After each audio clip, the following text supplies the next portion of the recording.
established a nice little side hustle at the flea market, but now her sister-in-law wants to steal her business and infringe on her territory. Now, if you ever had any drama, or if you would like some advice, you can always hit us up by going to thebertshow.com and shooting us an email, producer at The Bert Show. Abby's got this one. Hello, Bert Show. I'm struggling with something my sister-in-law asked me. Let's call her Nina. So last year, my husband, Tom, and I decided to start a small business. Very small. We resell a specific small ticket item at a small flea market. We put a lot of time and energy into this business. We drive 3 hours away to purchase these specific items to sell. We bought tables and display cases. It's legit. We wake up at 4 a.m. every week to sell at this flea market. We've enjoyed sharing our success story with our family, and maybe a little bit too much. My sister-in-law has been hinting for a while that she would also like to sell this specific item at the same flea market, since she knows how we have been so successful. Wow.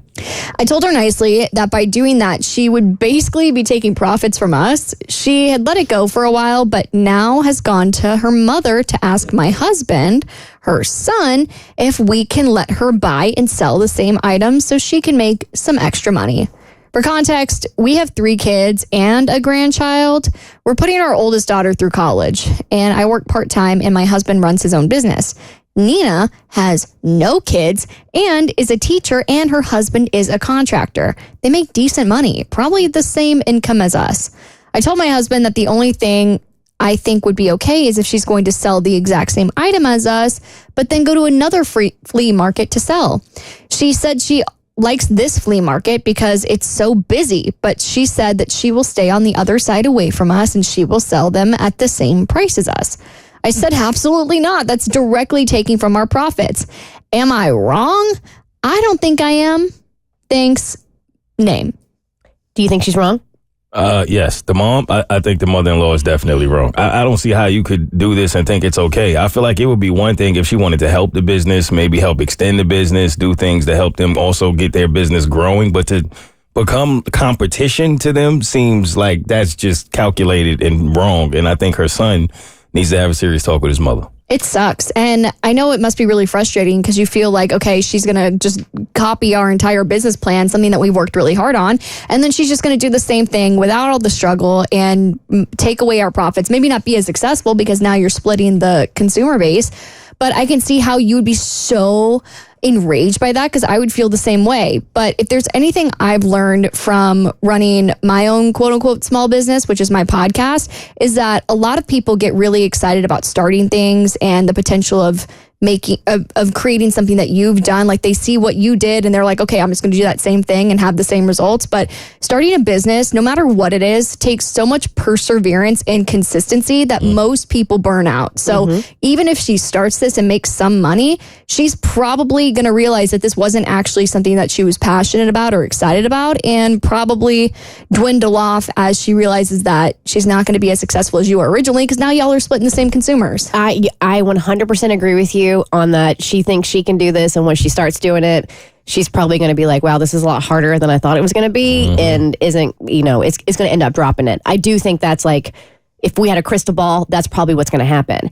But what I don't understand, and we get this a lot, is that she's dealing with her sister-in-law, right?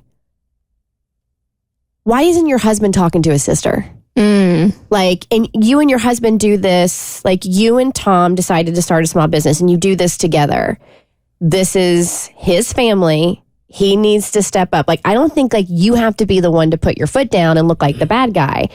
And here's the deal. Like, you had a great idea. Forgive me, Mo, isn't there a quote or something like that when you're doing something great, or you're like, you keep it to yourself because if you tell other people, then they're going to steal the joy of it, or something bad can happen? I can't remember the specific quote, but yes, they tell you to keep blessings and things like that to yourself because everybody is not rooting for you. Yeah. And so I think that's one of these instances here. And you should be able to be like proud of your accomplishments, and you should be able to share those. And there should be people, especially family, but I think more times than not, it's not family, that would be happy for you and want the best for you. But in this instance, she's seeing dollar signs in her eyes and thinks what you're doing obviously is somewhat easy and that she could do it. So have your husband tell his sister, hey, we really don't want you doing this. This is our thing, and we're proud of what we've built. If this is something you want to do it at a different flea market. Now, after that is said and done, whatever your sister-in-law, whatever his sister decides to do, that's what she decides to do. Sabotage. No. Spray paint her whole display. Whatever we got to do. Wait, I kind of love Out this. of business. Flea market feud. Oh. Should I do a dark side of flea markets? Wait, yes. No, so then at that point, you can't. So and then when that happens, I think my biggest piece of advice and takeaway is, if that happens, at that point, you can no longer concern yourself with what she is doing. Mm-hmm. You have to focus on what you're doing, and you need to focus on your success. We've lived this and we've learned this. So don't focus on her and what she is doing. If that is the decision she decides to make, it's going to be infuriating and it's going to hurt your feelings. But instead, focus on making yourself successful in your business, and you will thrive. And then whatever happens to hers, happens to hers. But get your husband involved, man. Absolutely. He's got to talk to us. And don't forget to sabotage her. Don't forget that part. Okay, and if you do, don't forget to hit us back up and tell us what you did. The Bert Show.